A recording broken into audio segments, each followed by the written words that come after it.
Okay, a couple of notes for you at the top. Today,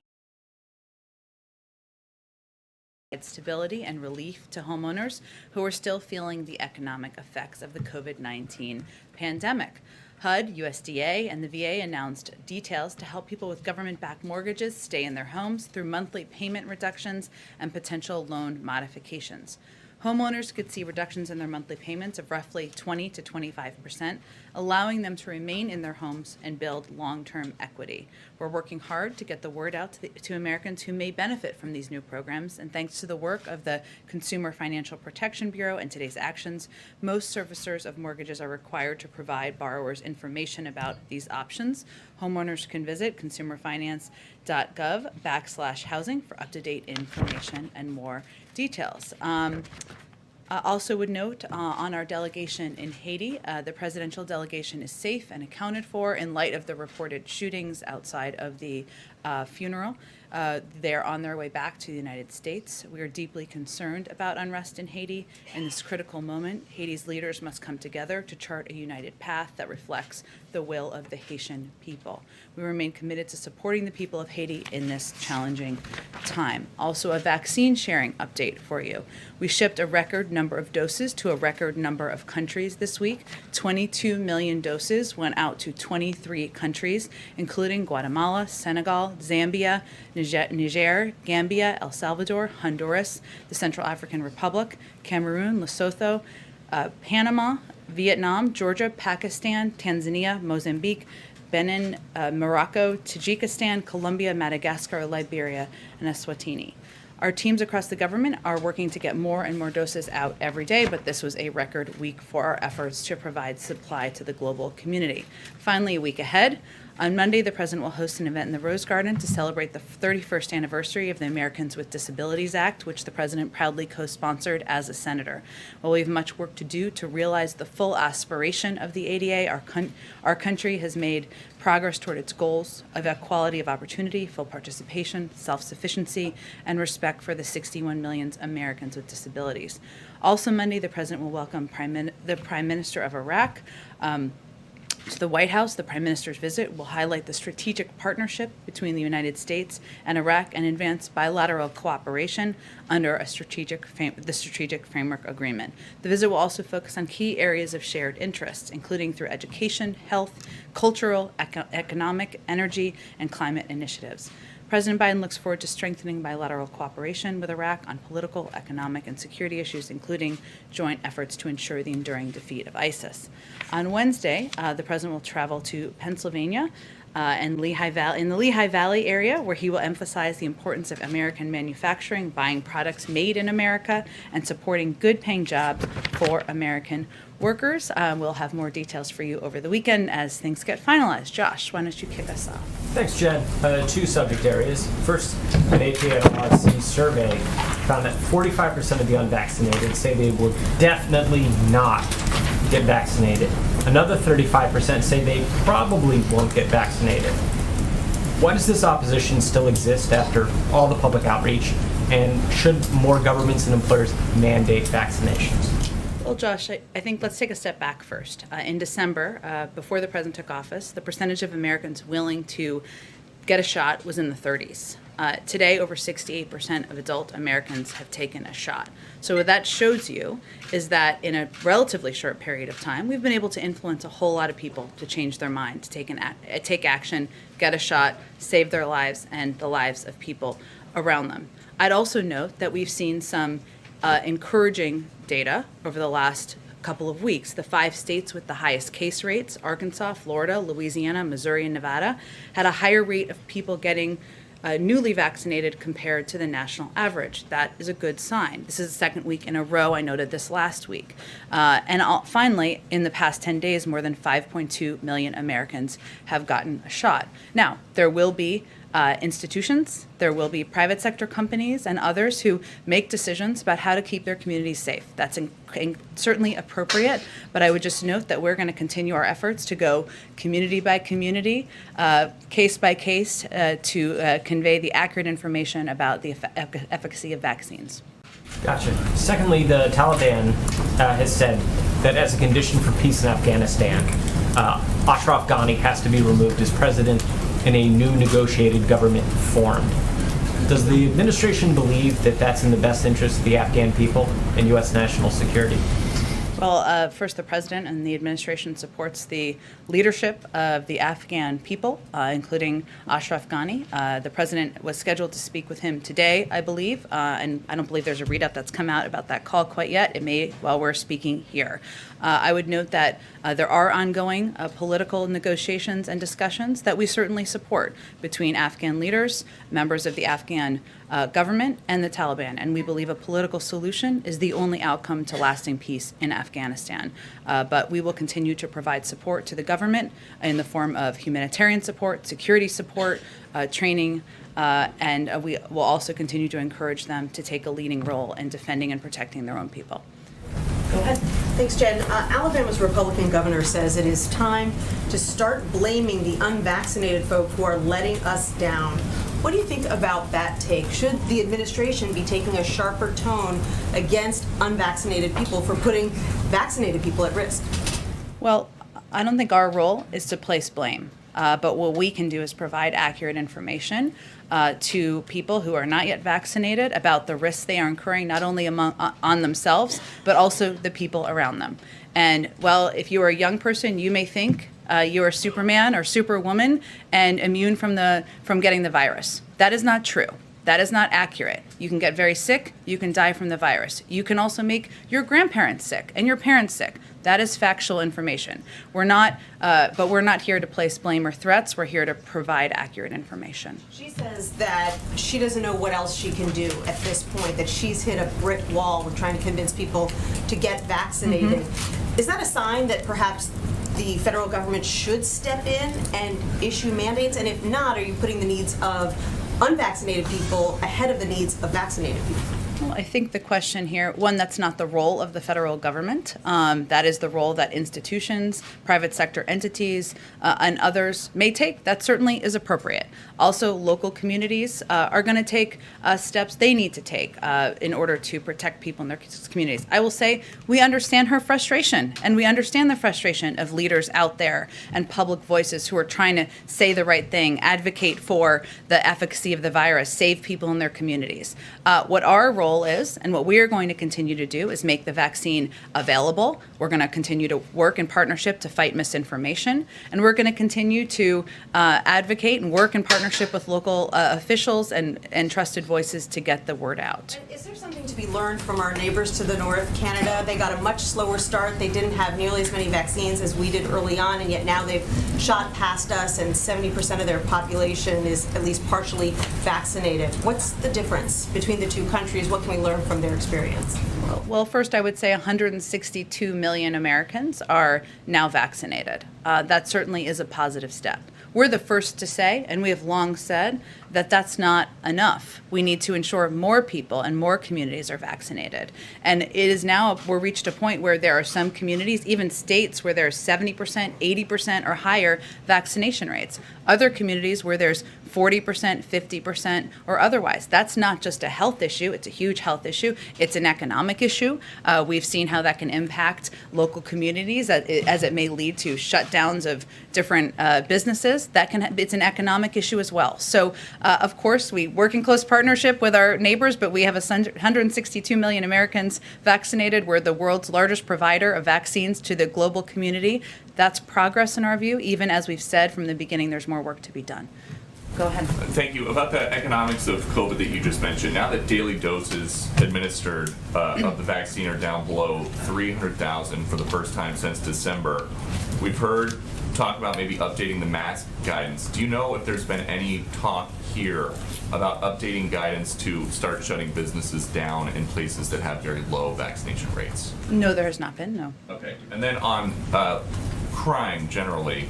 Can I note, though, two things just for your public information purposes? One is that well, we have seen, we don't look at 1 week of data as an indication of, as you know, we talk about weekly averages. We did see larger numbers of unemployment claims in areas where there are lower vaccination rates. It's not enough data to draw a conclusion. I'm just noting it for all of you.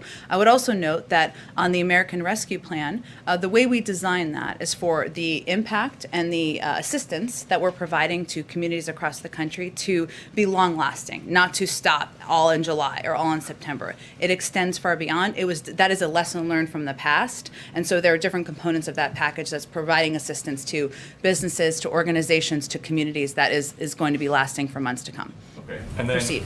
on crime, the intersection in D.C. that was shot up last night, only about 1.5 miles from here. President Biden had lunch in that neighborhood this summer. What is your message to innocent people who live in cities like this one who might start to get worried about getting caught in the crossfire? Well, their message is that the cornerstone of the president's comprehensive plan to reduce gun violence is providing communities with the tools and resources they need to reduce gun crime, including in Washington, D.C. And there are a couple of steps specific to Washington, D.C. I mean, a lot of us live there or live in the neighboring communities or know people who are on 14th Street or in the neighboring areas. And for people who are watching or hearing this, who are not from those neighborhoods, there's a lot of restaurants there, a lot of foot traffic. This is a pretty popular part of the city many of us live in. D.C. is one of the 5 areas nationwide where DOJ launched gun trafficking strike forces just yesterday, which are going to focus law enforcement resources across jurisdictions to keep guns out of the hands of criminals. DC is also a part of our 16 City Community Violence Intervention Collaborative, which is helping cities implement evidence-based strategies and which have been shown to reduce violence by as much as 60%. And Washington, D.C. is also taking advantage of the historic funding that they've gotten through the rescue plan to bolster public safety. So Mayor Bowser's budget proposal would invest $59 million from the rescue plan to reduce violent crime. It would add 100 new slots to the cadet program and add $14 million for youth safety initiatives. So we're certainly seeing this and feeling this even in our community here, and it is one of the cities that DOJ is focused on. And you just mentioned the White House is working with D.C. as part of this collaborative, but just in the last week and a half or so since the mayor of D.C. was here, a 6-year-old girl was shot and killed. A Nationals game had to be evacuated, and then there's this incident last night where diners are diving for cover. So at what point would the president maybe reconsider his strategy? Well, I would say we're just implementing our strategy, which is a multi-pronged effort to work in partnership with local leaders, including Mayor Bowser, who has been a great partner to us in this effort to address gun violence that's rising in cities across the country, including Washington. And the events of the last week are just examples of that. Go ahead. Thanks, Jen. Secretary Yellen just said before he came to the podium that the Treasury Department will need to take extraordinary measures if the debt limit isn't raised by August, and she indicated those could run out shortly after lawmakers return, possibly as soon as October. So does the White House, are you guys setting a deadline before recess? Do you want to see that debt limit raised, and what is the White House doing to urge lawmakers to address the debt limit? This is like the Olympics for Bloomberg these days. So I would say, and Reuters, sorry, and other financial outlets in the room. Let me give you just a little bit of context for those of you who have not seen the letter that just went from Secretary Yellen to the Hill. So this is a letter that's standard practice for Treasury secretaries when a debt limit is going to be reimposed, which there's a timeline coming up at the end of this month. That is different. I'm not saying you're suggesting this. That is different from defaulting, which has never happened in the history of the United States and would clearly be a catastrophic event. But it is a timeline for the debt limit to be raised or extended. So during the previous 2 administrations, the Treasury Secretary sent nearly 50 letters to the Hill on the debt limit, some of which were very similar in wording and asks and updates to this letter. And raising or suspending the debt limit does not authorize new spending commitments. It simply enables the government to pay for obligations that Congresses and presidents of both parties have already approved. And Congress, finally, last piece of history, has raised or suspended the debt limit approximately 80 times, which has happened under both Republican and Democratic presidents. I will say, just for historical fact, more often under Republican presidents. But it has happened under both, and it has been supported in a bipartisan way. So we expect Congress to act promptly to raise or suspend the debt limit and protect the full faith and credit of the United States. Now, it is not, I gave you all of that context because it is not out of the ordinary, even though they're called extraordinary measures, for Treasury secretaries to present to Capitol Hill steps that they are going to take, even as this is being litigated on Capitol Hill. That was what this update was to provide. In that letter, she also noted that the period of time that extraordinary measures may last is subject to considerable uncertainty due to a variety of factors, which are exacerbated this year by uncertainty related to the pandemic and calculations about inflows and outflows. So the October timeline that she was referenced in there, or the October 1st date, I should say, was referenced, was because there's a very large reduction in the cash balance on October 1st, or we're projecting that, due to outflows on that day to meet our obligations to the Department of Defense. So she was giving a sense of what the timeline looks like, while also conveying that we can't give a sense at this point on the length of time for extraordinary measures. We certainly expect Congress to act in a bipartisan manner, as they did 3 times under the prior administration, to raise the debt limit. Given that uncertainty, is the White House communicating to congressional leaders that you would like to see this debt limit extended before they recess for August? I'm not here to set a new deadline. I'm conveying to you the history and conveying to you that we think it's clear Congress should act in a bipartisan manner to raise the debt limit as they have in the past. And then just one more on the bipartisan infrastructure framework. Is the White House getting involved in this dispute between Democrats and Republicans over transit funding? And are you recommending any solutions as to how that should be resolved? Are you backing Democrats who say it should remain with the 80-20 highway transit split? Well, transit funding is obviously extremely important to the president, the MTAC president, as we may call him, but we believe that that members can get this work done and can work through these issues quite quickly. And as you know, the issue is about the balance of funding and how it would be allocated between different forms of infrastructure. But we're encouraged by their progress. They're having conversations, and we believe they can work through any disagreement. I'm just going to go to the back because I'm not always good at that. Mike Memley, do you have a question today? Yes, Jen, thank you. We've talked Okay. a lot this. You didn't raise your hand, but you usually have a question. We've talked a lot. I'll go to the back too. See, now everyone's into it. We've talked a lot about this week, the protocols that are in place at the White House to ensure the president's safety with COVID-19. But we've seen over the last few weeks, the president has been traveling the country quite a bit. He's been engaging in more uncontrolled environments. He went to an ice cream stop. He was on a rope line for almost an hour in Philly last week. He's doing a campaign event Best today. hour he spent, probably, And a while. Given, I remember well how COVID changed the way he would campaign last year. To what extent is the rise in cases that we're seeing in this country leading to any discussions behind the scenes about whether the president would continue to engage in this kind of activity in public settings where you can't control for people's vaccinations? Sure. Well, first, we're always going to abide by public health guidelines. And right now, the public health guidelines continue to be that if you're vaccinated, and we expect them to continue to be, if you're vaccinated, you're very much protected from severe illness from the virus. And the president will continue to be a model in following those guidelines and also engaging with the public in a manner that, one, is his role as President of the United States and is certainly aligned with and appropriate according to those guidelines.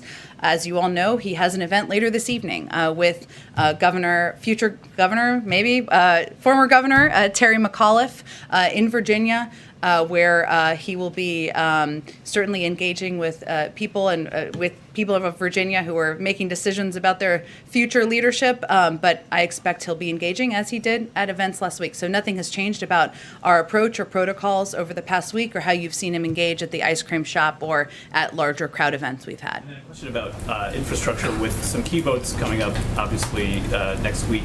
Again, we've seen the president not necessarily engaging in the kind of meetings at the White House with lawmakers on this specific set of proposals in the way we have earlier on in the process. He's been meeting more with outside stakeholders. It seems like there's an outside-in pressure campaign. But can you give us an update on what his specific conversations might be with lawmakers involved in this process? We haven't really heard much about that. He has had a range of conversations with lawmakers over the phone, and he's always conveyed to his team that if it would be helpful to bring members down here, as he has continued continue to do, he's always happy to do that. The door to the Oval Office is always open, and he is available and will be through the course of the weekend, but also through the coming pivotal weeks as we work to get the infrastructure package across the finish line in the Senate and also the reconciliation bill moving forward. Okay, we're going to go all the way to the very back. Todd Gilman, I see you somewhere there. Thank you, Jen. The Texas Democrats who broke quorum from the legislature they're about halfway through their 1-month quorum break. They've been trying really hard to get into a meeting, even if it's a Zoom meeting with the president. Is he going to meet with them? Is he specifically not meeting with them because of fears that they are spreading COVID? No, the vice president, who is leading our voting rights effort and our voting rights movement we're building across the country, met with these lawmakers last week, as you well know. And the president is very proud of their activism, their vocal support and advocacy for voting rights, but I don't have any meetings scheduled for him. In a kind of similar vein regarding COVID, will the First Lady be quarantined away from the president when she gets back from Japan? The First Lady will follow all public health guidelines. I don't believe that's part of the protocols. All right, let's go, let's see, to the middle here. I'm just jumping around today because, trying better. Go ahead. Thanks, Jen. Does the White House have a reaction to Mississippi's decision to ask the Supreme Court to overturn Roe v. Wade? Well, certainly we are we are supporters, the president is a supporter of preserving Roe v. Wade. That is our position. In terms of a legal reaction, I would point you to the Department of Justice. Let's go to you, Patsy. Go ahead. Thank you, Jen. I have a question on China. China just announced sanctions against 6 individuals and an entity in the U.S. in retaliation to the sanctions imposed by the Biden administration on Chinese officials over Hong Kong. Do you think that this announcement will complicate or impact any plans for Deputy Secretary of State Wendy Sherman's visit to Tianjin?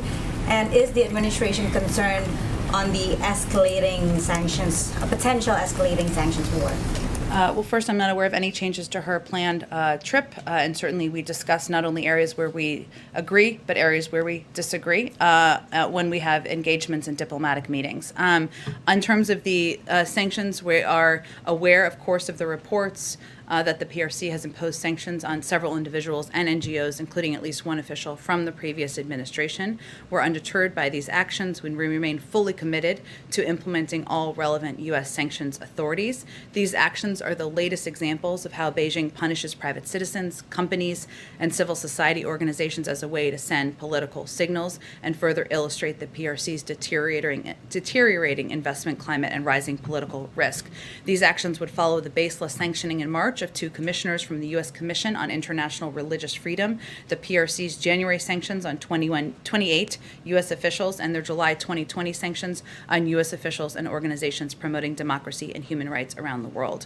Americans of both parties oppose these outrageous moves to target those who defend universal human rights and fundamental freedoms, and Beijing's attempt to intimidate and bully internationally respected NGOs only demonstrate its further isolation from the world. Let's keep going. I'm just going to keep going around because Go ahead in the back. I'm just going to keep going around so I can get some more people. On vaccines, you've been asked about the travel restrictions for international travelers before, but I'm going to try something different. Would the president drop those restrictions if airlines adopted vaccine passports or vaccine mandates? I know you've, sort of encouraged businesses to take steps to get everyone vaccinated that they possibly can. I would say first that there are ongoing working groups that are having discussions about how to hopefully move forward to a point where there is international travel and is returning, something we would all like to see, not just for tourism, but for families to be reunited. There are a range of topics in those discussions that are ongoing. The president receives regular briefings on them, but we rely on public health and medical advice on when we're going to determine changes to be made. The president continued engaging with Chancellor Merkel on the subject. I know they talked about that at the bilateral press conference the other week. That was raised. He has not had another follow-up conversation with her since that point in time. Why don't I go to the young man next to you? Thanks, Jen. A lot of parents are concerned about the coming school year. What's the White House doing to sort of make sure across the country? That's also, of course, up to school districts to implement. But from the federal government, the role we have played is by advocating for funding in the American Rescue Plan that can help provide funding for mitigation measures for schools so that they can invest in social distancing opportunities or repairing vents that need to improve ventilation. We've also put out public health guidance from the CDC that includes specific mitigation measures that schools can take. And our Secretary of Education has been focused on this issue from the first day he was sworn into office, working across school districts to share best practices and ensure we can work towards returning kids to in-school learning. Delta doesn't change that, right? Delta has not changed our public health guidelines. No. Okay, let's go back to the front. Go ahead. Just a quick follow-up on infrastructure. On the transit spending, we know that's important to the president. Is that a red line for him? If that is dropped from this package, would he still support it? I'm not setting red lines here, but we are confident that they can work through the funding issues and the breakdown of funding issues between Democrats and Republicans over the coming days. And then one other question just on Alabama, and then I have one on Hunter Biden. On Alabama, the big concern here, and the reason why these comments from the governor are so alarming is because of the low vaccination rates, right? So is there some concern from the White House, and does the administration fear that some elected leaders may just get so frustrated and accept this fact that there are just some people in this country that just may not want to get vaccinated?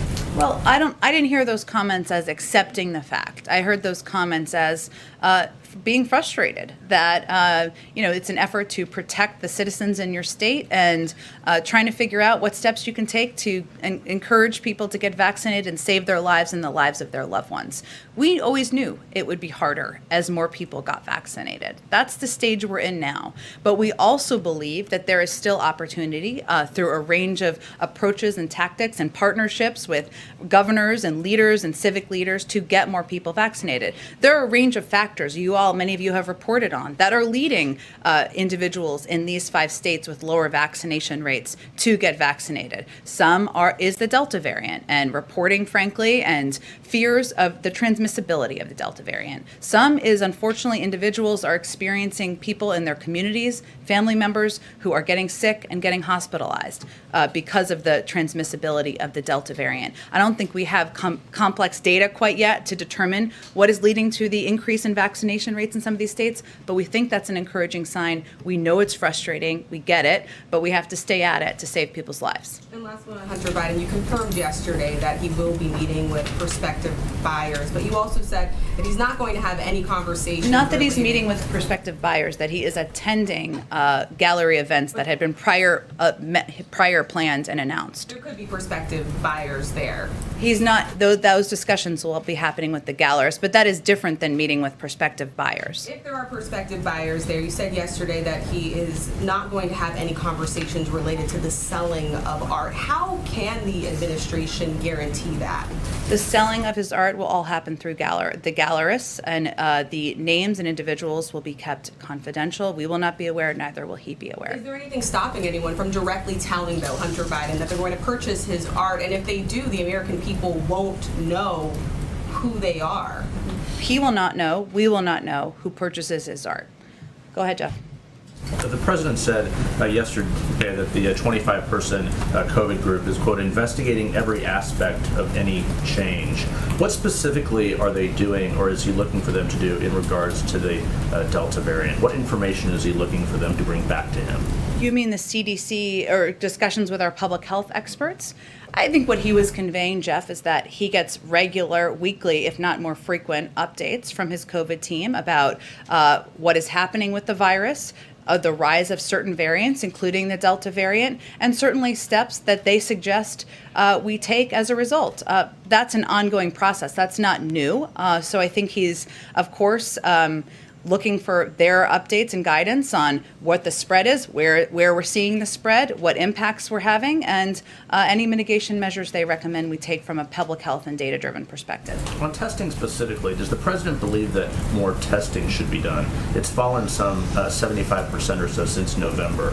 What specifically do you think should be done, or does he think should be done on testing? He relies on the guidance of his health and medical experts. If they are advising that that is a factor, then certainly his role would be to advocate for expanding it if in his role as president, but that they obviously provide recommendations publicly as well. And final thing here, you said it's not your role to place blame, but a president has a remarkable ability to use the bully pulpit, pick up the telephone. It happens all the time with the corporations and things. What is he doing specifically with celebrities, perhaps, or with business leaders, like we saw the NFL this week, to use his power of the office to try and get some companies or groups to do mandates or make changes? Is he doing anything himself, reaching out like You mean this? aside from getting enough vaccine to make sure every American is vaccinated and donating more to the world than any other country and ensuring we're expanding accessibility to pharmacies, to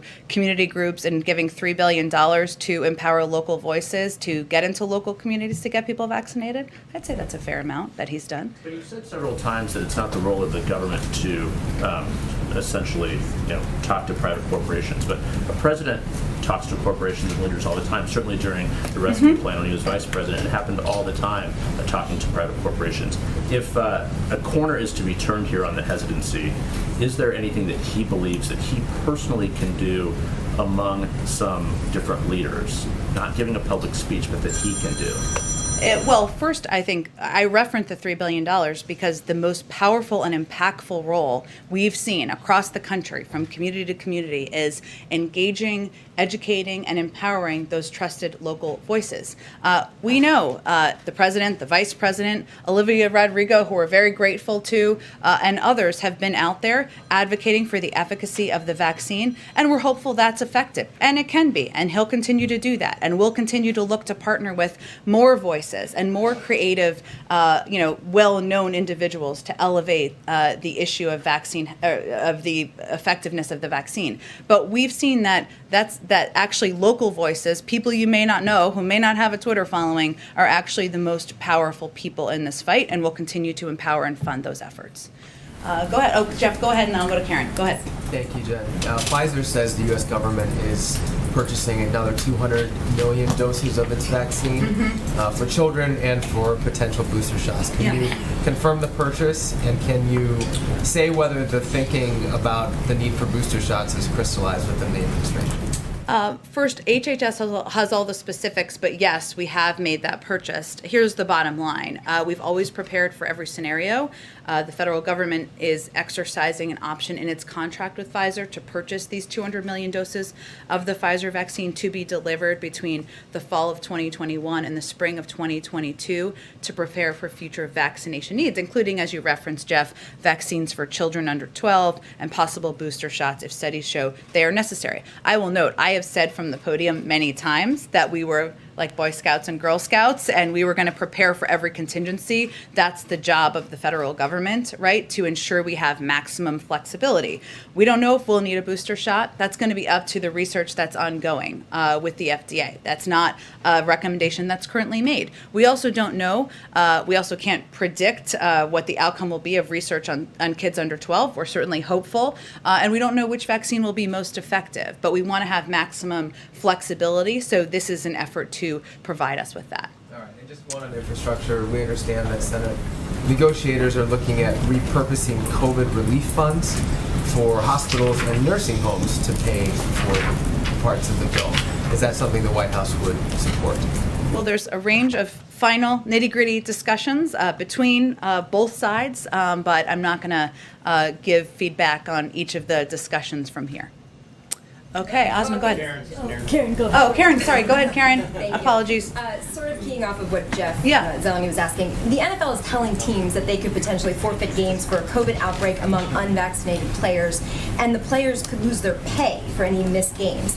Does the administration support a policy where players, or more broadly, employees, could lose pay if they are unvaccinated and cause a COVID outbreak at their place of work?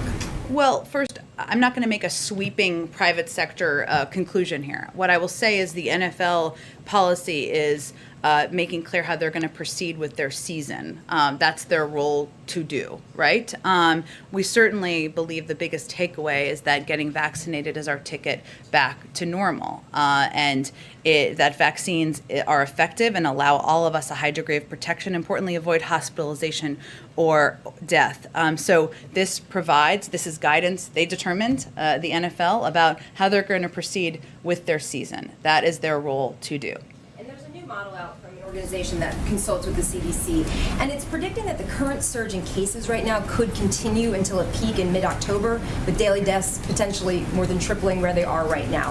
What can the president do right now to prepare Americans for that possibility? We talked so much about the long winter last year. What about a potentially long fall?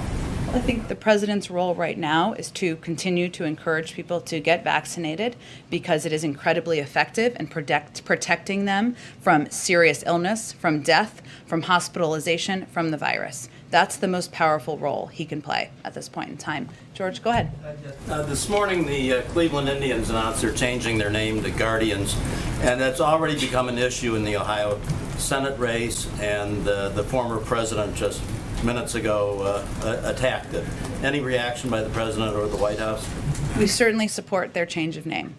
We may be on the other side of the former president on that front, I would guess. I haven't seen his tweet or however he's communicating these days. Go ahead.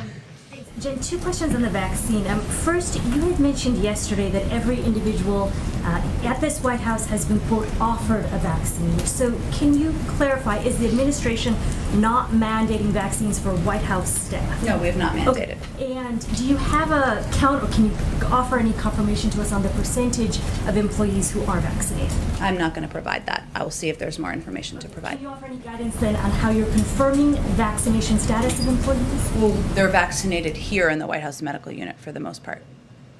Go ahead. Kelly, I'm sorry, I'll come to you next. 2 questions that I could. One, this administration has long claimed that you're trying to be the most transparent in history. If that's the case, why won't you just release the number of breakthrough cases that you've had of vaccinated staffers? Well, I think first we're in a very different place than we were 6 to 7 months ago as it relates to the virus. And as many medical experts have said, inside and outside of the government, those who are vaccinated are protected from serious illness. Most are asymptomatic if they are individuals who are vaccinated who get the virus. And we are in a different place in terms of the impact of individuals who may have, as you said, breakthrough cases. Why not just provide the number? Are you trying to hide something? No, but why do you need to have that information? In case of transparency, the interest of the public, having a better understanding of how breakthrough cases work here in the White House. Well, first, there are the CDC tracks, and let me give you this information too. The CDC tracks across the country, of course, hospitalizations and deaths, as we have seen. They also do a great deal of tracking in cohorts and ensure that, so let me give you a little more information on this, which I think I don't know if hopefully it's of interest.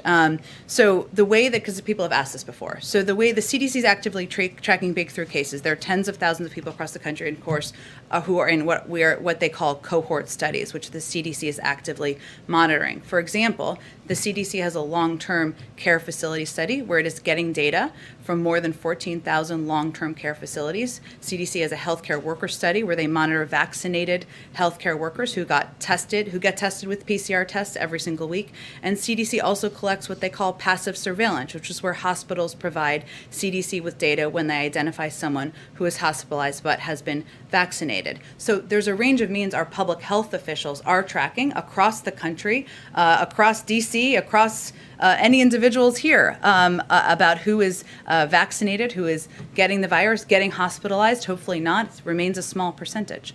And following up on the questions about environment, as Art shows, are there any specific procedures you can tell us that are being put in place to ensure that these conversations remain, as you say, not about the sales? Will he get ethics training? Will he have to report afterwards about the conversations? Anything specific you can tell us about how you are monitoring this?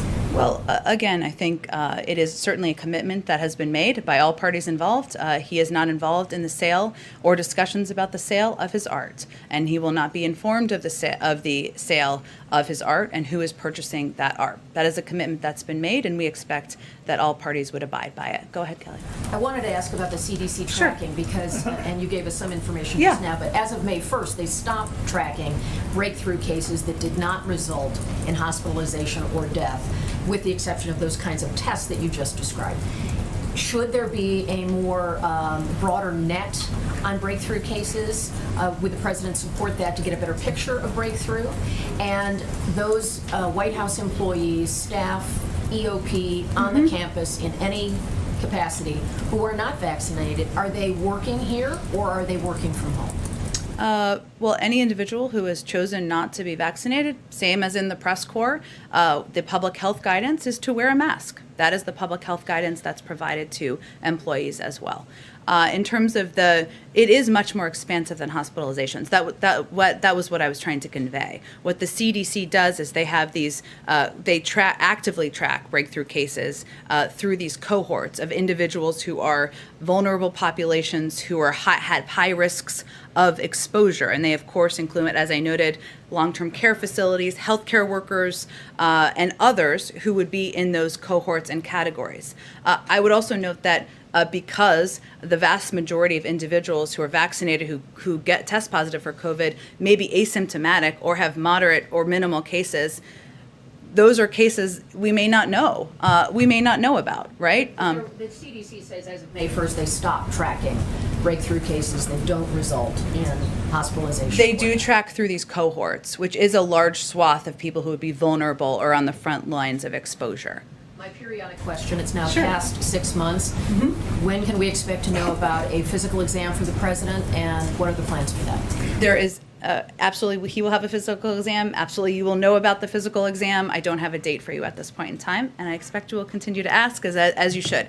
Go ahead. Yeah, Jen, thank you. This is sort of a rhetorical question following on vaccinations. Okay. It is a shame that people have to get very sick and some people have to die in order to increase the vaccination rate in many parts of this country. But isn't that, I guess, a logical order of how this would play out? Or is there a political component to it, do you think?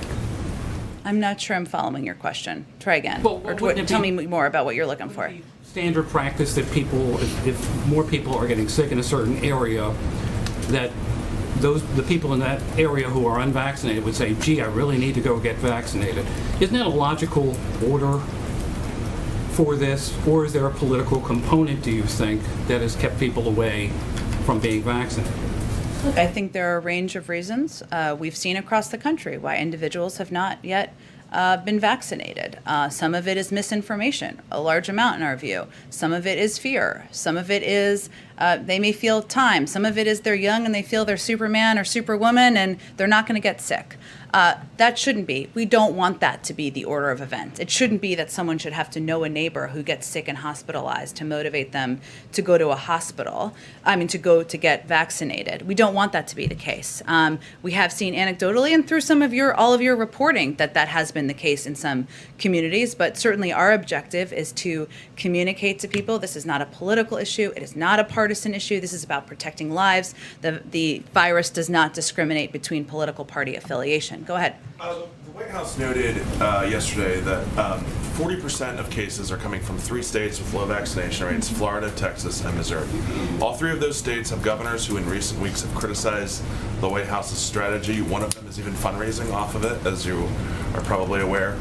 What's being done to engage those governors, come up with a common message, common strategy to try and be one team with those governors in terms of fighting this virus? Well, I would say first our public health experts work with governors from across the country and work with local health officials from across the country in all of these states, especially the ones at this point in time where there are lower vaccination rates and we're seeing the Delta variant spread. And this is one of the reasons we rely so much on, hold on, I'm gonna sneeze. Okay, hold on. Okay, maybe we'll come back.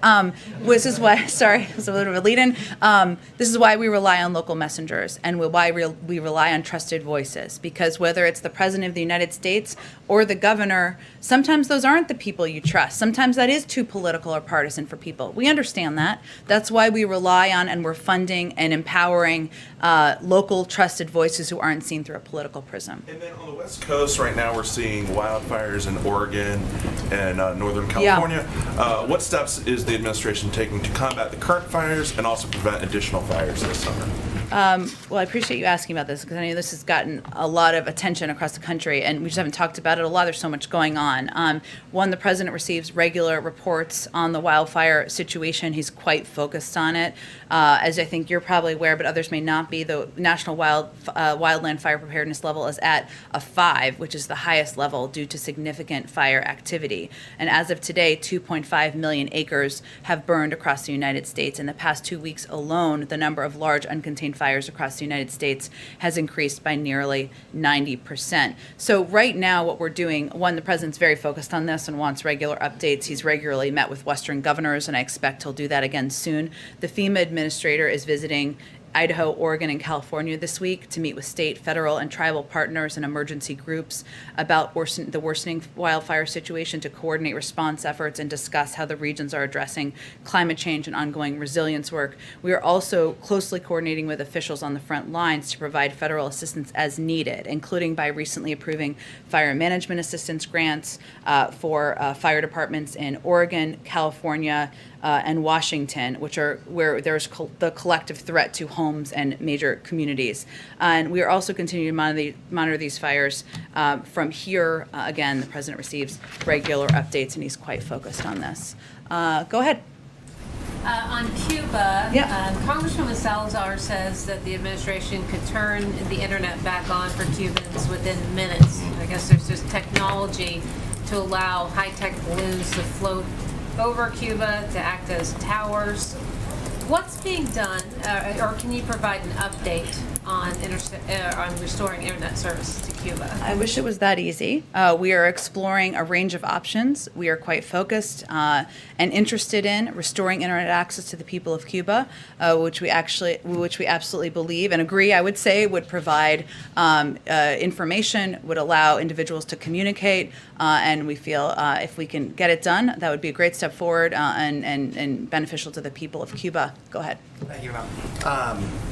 You mentioned at the top that Republicans had also increased the debt ceiling, and certainly, spending has been bipartisan for many years. I'm wondering what the president's long-term view of countries' balance sheets are, given that under current long-term CBO estimates, debt is never again expected to dip below 100% of gross domestic product, and then within 30 years, it is projected to hit 202% of gross domestic product. Well, first I would say the president has proposed a way to pay for his proposals, which is something that is a fiscally responsible step. Some of his predecessors, the most recent one, did not do when he worked and advocated to support the passing of $2 trillion in tax cuts that did not bear out the financial benefit he promised, and also certainly added to the deficit. The president takes these issues seriously. He is focused on being a president who cares about the future of the next generations, and I think his actions have borne that out. And then a quick follow-up, there was a lot of discussion about masking the other day. This administration has always followed CDC guidance. If the CDC was to say we need to return to masking, would this administration follow suit? We're always going to follow the guidance of our health and medical experts. Go ahead. On the vaccine immunity, given that Pfizer's now seen waning immunity, and separate from who is vaccinated and who is not, is the White House looking at models and projections that say in the next year, as everyone who has been vaccinated could start to lose that immunity, what does that look like for hospitalizations and deaths, et cetera? Well, first, I would certainly point to our health and medical experts to answer questions about future projections about the impact of waning immunity. I will say that as they look at this data and assess from the CDC and other public health entities in the government, they certainly talk to private sector companies like Pfizer, but that's only one source of data and engagement. They look at a range of data across the board as they make projections. So we really rely on their broad data and projections as we assess what the future looks like. Follow up on Afghanistan as well. You mentioned continuing U.S. support.